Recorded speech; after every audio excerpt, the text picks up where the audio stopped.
Hello, people. You're welcome to ProUp Masterclass. My name is Tola T.A. Alabi. And in today's class, I'm going to be talking about parenting.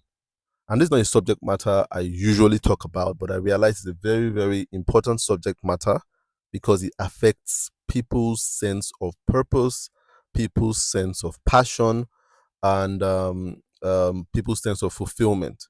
So I'm going to take some time to talk about parenting, the dynamics of parenting today.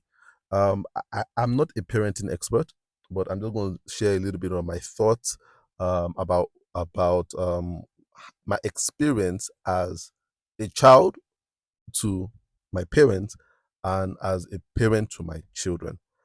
So I have that much experience to talk about it. Because I get quite a number of questions from people that border around. If they don't border around, they are deeply centered in parenting or parent relationship issues. So I have people say, I want to do this, but my father says I should do this. I want to do this, but my mother would be happier if I did this. I'm doing this, but I feel like I'm not making my parents happy. My parents are giving me advice about this, and no. So there are a lot of people that have confusions in their life that stems from some what I see as faulty parent-child dynamics, and that's what I want to address here today. I'm going to talk about parenting and three stages of the parent-child relationship. And I want you to listen to this if you're a parent and if you're a child. You're not a parent when you not started this journey of parenting, which is an incredibly demanding one. Parenting is incredibly demanding. It's one of those things. I think there are two things in life that you never schedule is prayer and parenting. You don't schedule them. You do them consistently. There's no, okay, I'm going to parent at 4 o'clock. No. You understand? You parent every single time. If you're scheduling your parenting, then there's something wrong. The same thing with prayer too. Prayer is something that is consistent. Your relationship with God, your talking with God should be something that should flow from you. That's why the Bible says pray without ceasing. You understand? So you pray with your thoughts, you pray with your imagination. You pray, you pray, you're talking to God every single time because it's ever present. So I think scheduled prayer it's not the height of prayer. You understand? The height of prayer is the unscheduled one. The same thing with parenting. Scheduled parenting is the faulty parenting. You're always in parenting mode, so you must always have time dedicated to those offsprings that God has blessed you with. But now I want to focus on the dynamics of parenting. What I see as the dynamics of parenting or parent-child relationship. And you see, there's this mentality that we have, especially one that stems from a religious belief that I personally believe that we have taken a little bit out of context. So there is this matter of honor your parents, honoring your parents. Now, I am very much for honoring your parent. I think it's a good thing for us to honor our parents. But the interpretation of honor that we have for our parents can be faulty, and it causes a lot of frustration and confusion in the life of children, both small children and adult children. So honor, we've missed out the meaning of that word honor, and we see honor as an indulging word rather than a guiding word, or a doing something in the best interest word.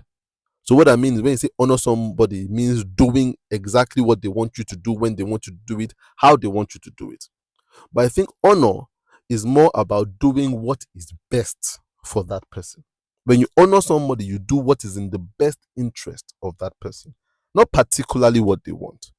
And that's what we must understand. Both parents and children must understand that the dynamics of parenting and a parent and a child relationship is based on honoring. And the child must always honor their parents. You understand? Very important that children understand that you must always honor. But honor takes different forms depending on what stage you are as a human being and as that child.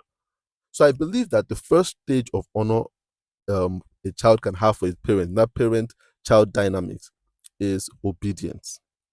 That's the first stage The problem is that we grind, we pack our car at this first stage. So we say obedience is honor to parents all through your life, or honor to parents is obedience all through your life. No, I, I absolutely do not believe that. But I believe it's the first foundational stage of honor.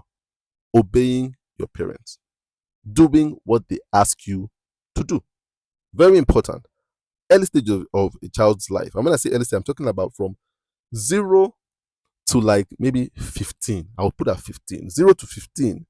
That obedience is so important. The dynamics of the relationship between a parent and a child is built on the child obeying the parent. Very important, because at that stage, most times the parents are wiser than the children, unless the parents are totally irresponsible.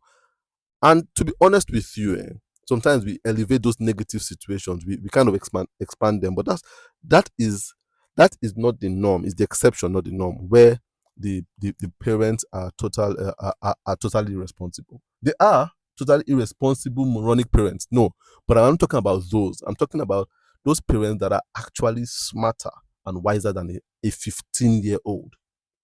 Do you understand? So between the ages of 0 and 15, you have a time where a child must humble himself or herself to be obedient to their parents. Very important, to be obedient. And the parents are meant to guide the children at this stage, because the parents know better, or should know better. So they're meant to guide. And at the early stage of this obedience phase, for parents, there's a struggle at the early phase. From that 0 to like 4 or 5, there can be a struggle where the children do not want to do it. Like, I have a 3-year-old son right now. Sometimes I ask him to do stuff, he doesn't want to do it. You understand? So I have to guide him. Sometimes I guide him firmly. Sometimes I'm a little soft-handed in guiding him. But he needs to do what I ask him to do for the sake of his life. So sometimes he won't put stuff in his mouth, or he has put stuff, and I say, "What do you put in your mouth?" And sometimes he just doesn't want to open his mouth. I'm like, "Come on, open your mouth right now." And he opens it. I'm like, "Oh, please open your mouth. Let me see what's in your mouth." It depends on what my wisdom tells me to do at that time. Sometimes I have to pry the mouth open, but he needs to obey. That is not compromisable. He must obey. That's the dynamics, because I'm wiser than him. No matter how much wisdom my 3-year-old has, or my 8-year-old has, or my 12-year-old has, it's not up to what I have. You understand? I'm still at a stage where my cerebral cortex is fully developed. Theirs isn't yet. And that's why you get a lot in children and teenagers, not fully developed yet. And that's why you must guide them in the early stages. Now, there's the second stage, which we must learn to move into, which a lot of parents find it hard to move into. I said we always pack our car in this obedience. You must obey me. That's honoring me. Obeying, do exactly what I want, how I want, when I want, with who I want. That's a problem. You understand? That can happen 0 to 15, but that should not happen in the second phase. And what's this second phase? This second phase is the phase of um of discussion.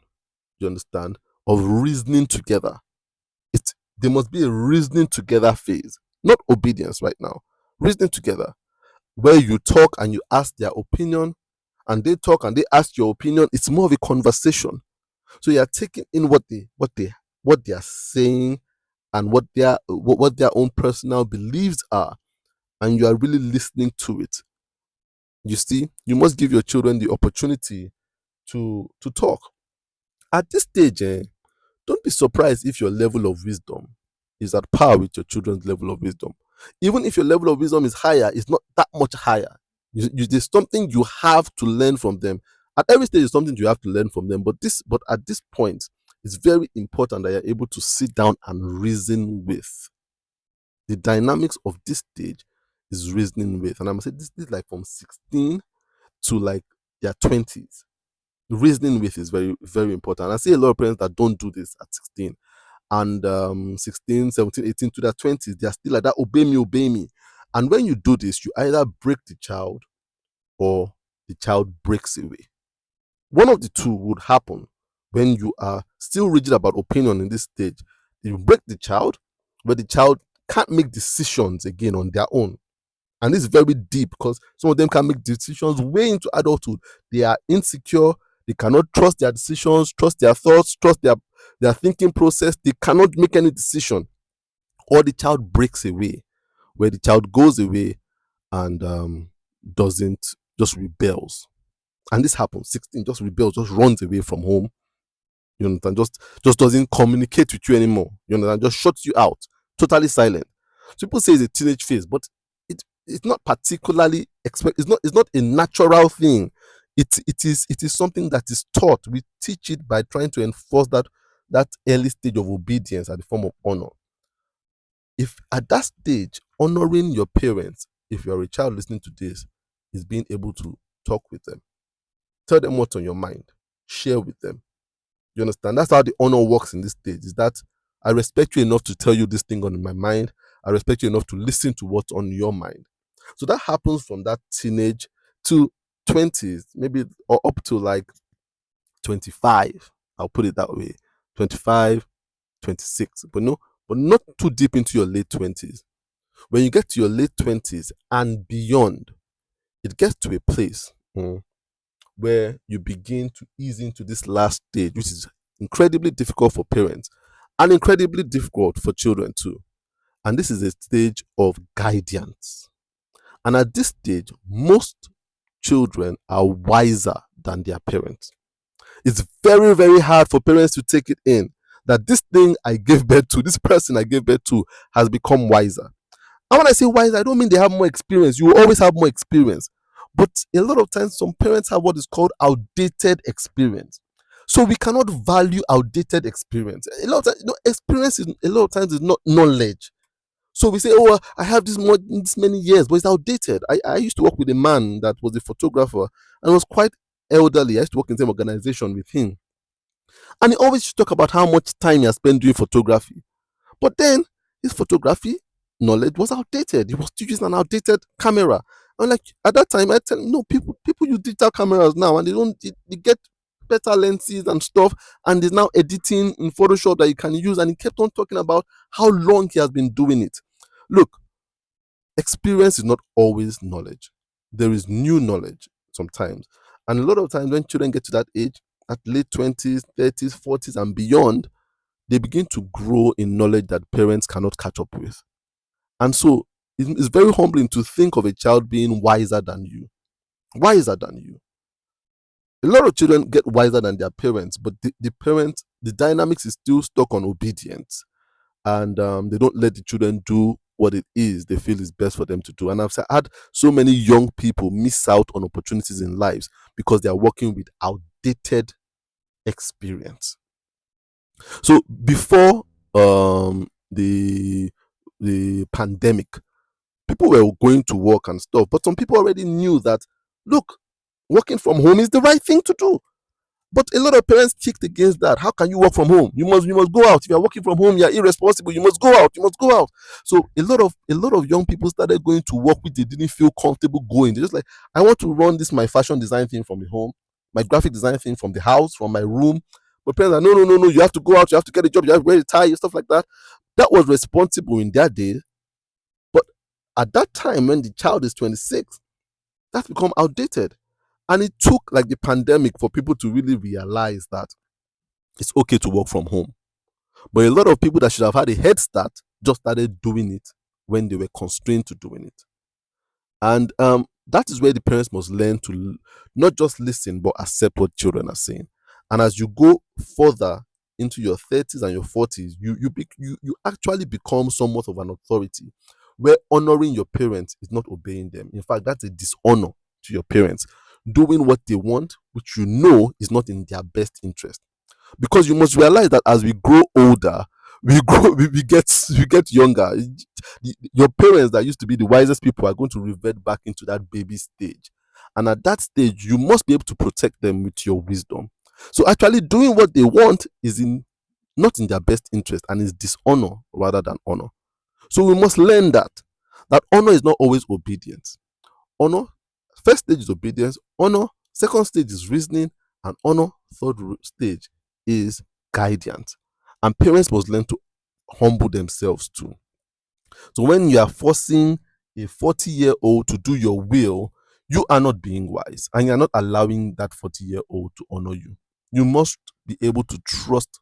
If you've done the first stage of that obedience well, that's 0 to 15, you have nothing to worry either at the second stage or the third stage. But a lot of parents are insecure about what they've done in the first stage, and that in itself is a problem. You understand? So it's very humbling, and for children, it can be very unusual too. But it's something we must learn to do if the dynamics of parenting and children will be of any value at all. So I hope someone gets to listen to this, and if you want to send it to your parents, send it to them. If they're open minded, they would get to think about it. But it's very important that we cultivate this relationship between child and parent so that we can have better individuals going into the future.